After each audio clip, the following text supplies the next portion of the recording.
fears have become a reality. For more on Aaron Rodgers, we bring in NFL Network insider Tom Pelissero. And Tom, what is the latest on Aaron Rodgers?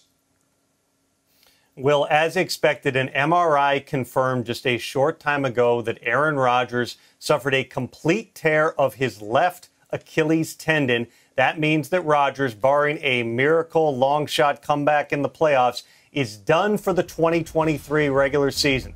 It occurred on just the fourth snap that he had played as a member of the Jets when he was sacked from behind, tackled by Leonard Floyd. He initially stood up, then went back down to the ground, had x-rays, had additional tests. They knew last night, as Robert Saleh mentioned in his post-game press conference, that in all likelihood, this was the outcome. The MRI merely confirmed it. Aaron Rodgers with a complete tear of that left Achilles tendon. Now, there's multiple areas of fallout from this. First one, who takes over as the Jets quarterback? Well, Zach Wilson, who came on last night, did throw a touchdown pass to Garrett Wilson in that win, is the next guy up. The former number 2 overall pick has had a really good offseason. He has benefited from working with Aaron Rodgers and Nathaniel Hackett. There certainly is going to be discussion externally about bringing in a veteran. They need at least another arm in the building just because right now the only other quarterback they have is Tim Boyle, who's on the practice squad. You need a third quarterback around.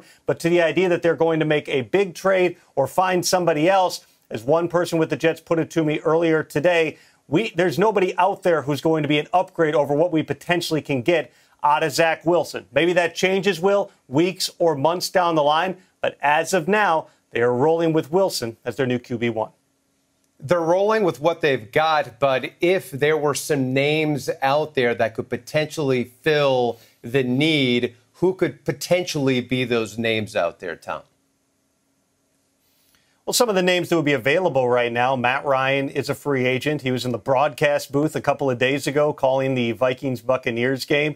You've got Carson Wentz, who, of course, has bounced around to several other teams in recent years here. I don't know that if the Jets or another team were looking at the tape from last season, they're seeing a lot from either of those two quarterbacks to indicate that they're going to be an upgrade over Zach Wilson. Nick Foles is out there as well. Not clear whether or not Nick Foles even wants to play anymore. Colt McCoy, who was released by the Cardinals, is another free agent, though there are some reasons to believe that that would not be something that would be in play for the Jets. Obviously, you've got some of those absolute long shots like Tom Brady, who made pretty clear in his speech at the stadium in Foxborough the other day that he's moving on from his career. And then, of course, Phillip Rivers, who Kyle Shanahan said recently would have been his extreme backup plan had the 49ers advanced to the Super Bowl without their top 3 quarterbacks last year. Rivers is currently coaching high school football in, I believe it's Alabama. There's not really a sign that he would want to play a full season here.